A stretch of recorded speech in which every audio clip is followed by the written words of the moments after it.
Hi all, Kitamari here. So, I am playing Parkitect.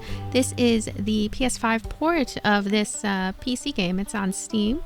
This is basically a simulation game where you own and manage your own amusement park. And there's so many minute details to it. So the main thing I'm going to cover, though, is my opinion on the controls. Now, this is post-commentary, by the way, so I'm not going to cover the entire video with post-commentary, but you'll be able to see right here and now how the controls work and everything. But I've played various city building games and like involved games that seem like they're better off with keyboard and mouse, right? I've played several of those types of games on PS5 from time to time. Anno, for example, comes to mind, and gosh, what are some other ones? Maybe I haven't played too many. 2 Point Campus. Those two, extremely well done. They are kind of what I think of as the gold standard, I would say, of this type of idea of bringing PC games controls to PS5 and to consoles in general with controller support. I would also say Civilization does a good job with it. So anyway, I guess the point is, how does this game compare to what I consider like some good examples of this being done? I would say that it is finicky. There are a lot of controls. There are a lot of things to remember, but because you can push the touchpad at any time to kind of see what the basic controls in whatever menu section you're in are, that definitely helps things. That definitely brings up kind of your knowledge at any given time of what to do, and serves well for my memory. Sorry, my brain is all over the place, and I'm still getting used to post commentary. So right now, as you can see, I'm just like playing around with some of the decor, and the game gives you kind of on the outset. Granted, this is the tutorial. A decent amount of funds to play around with, and a lot of freedom on like where to place things and how to design things. I would say that the grid mode is probably best, because just freely placing things down, you can't really get items to look as adjacent and as neat and tidy as they could be. But I'm just experimenting here with the different options on how to handle just placing a lot of different decorative items down.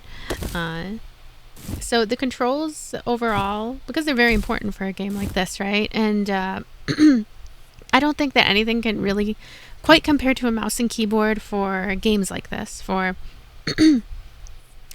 games that, obviously were originally using a mouse and keyboard and have so many things, so many like different panels and so many different menu options and all of that. But this game does perfectly well at it, I think. I mean, not perfectly, but it does pretty well at it. It does a pretty good job trying to convert the experience over. And I felt more and more comfortable as I played, as I got more and more into it. But I would say that the first, let's say, half hour or so can be a bit of an adjustment period. And I feel like it's often a worthwhile adjustment period. But more so in the case of, like, I'm thinking of something like the Steam Deck or the Nintendo Switch, like, having the portability. PS5 is a bit different because it's like, if you do have the means to like choose between the different versions, right, and you just happen to really prefer the PS5, I would say that this works out well. But I think overall, if you go for the PC version, it might be a better idea. But a lot of people might be in that position where it's like they want to play a game in this genre. I know I'm placing rocks. I'm being weird. They want to play a game in this genre, and they want to try it out with sitting back on a couch and whatnot, like with the PS5. And I can understand that point of view, as well as just when you have PS5, that anything you throw at it is going to work pretty well and stable. So like I would say that this game runs perfectly fine so far as its performance.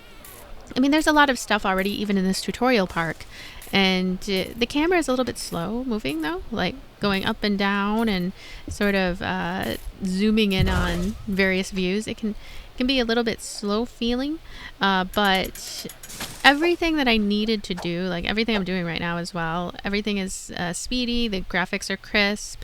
I didn't run into any issues when it comes to performance, but you know, I haven't tried like a really gigantic park or anything. This is still the tutorial level. Some of the controls are a little bit confusing. It took me a while to really come to grips with them. And there are so many things that are needed for the park. Like for example, right now, you can see me placing down very particular paths that are needed. And then you have to make sure you're selecting the correct path. And then you're going to be using R1 and L1 and kind of switching between different path types in order to make sure that you are putting down the correct one. I know this looks very goofy. I put rocks down there because I'm silly. And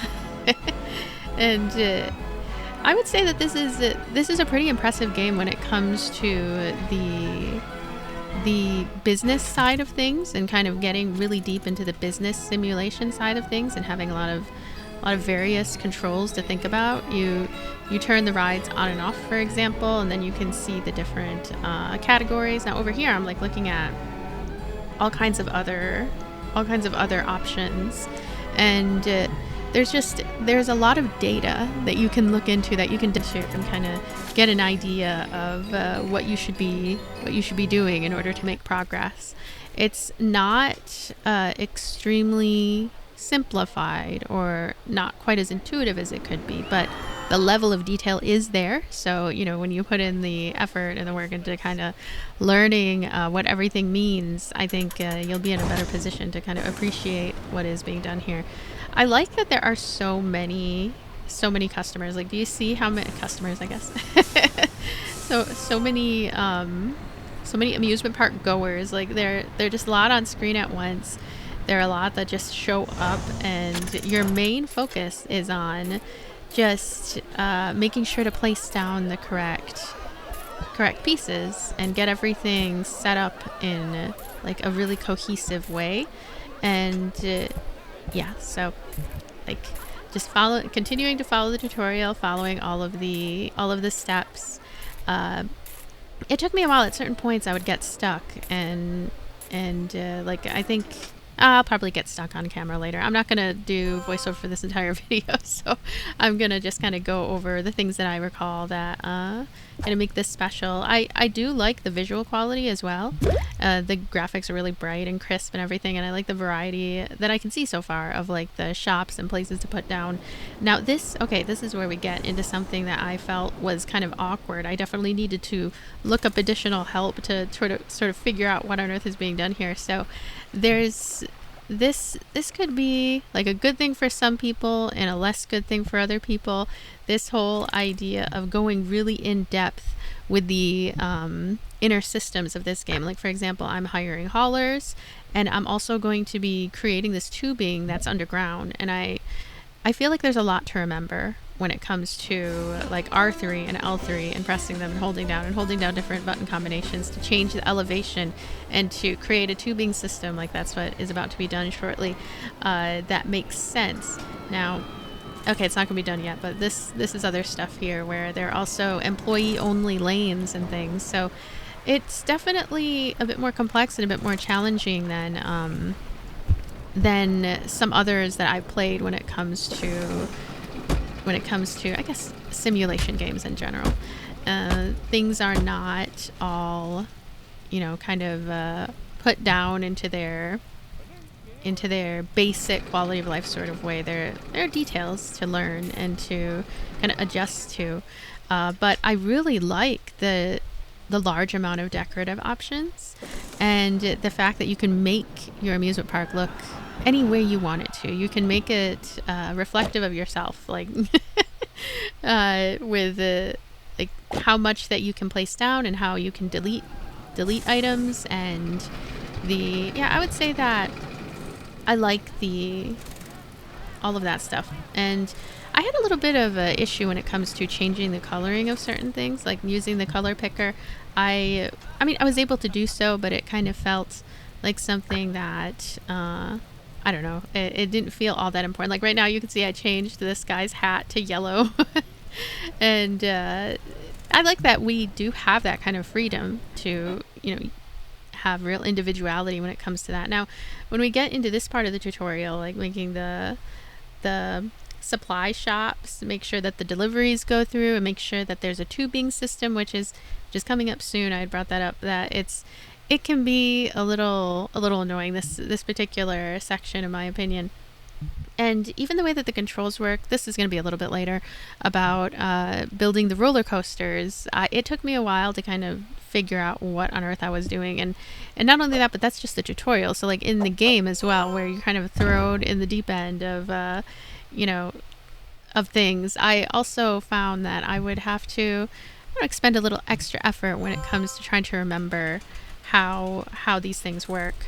Now, granted, once you get it down, you know, I could see this game being very entertaining because there's a lot to do, there's a lot to customize, there's a pretty good amount of freedom, and it already feels like a sandbox. It doesn't feel like, I mean, not in this tutorial level, but when we get into this other first level, which I'm also going to delve into just a little bit, even that first story-based level after the tutorial feels sandboxy. Like you're just thrown in, you can do whatever you want, you can put anything wherever you want.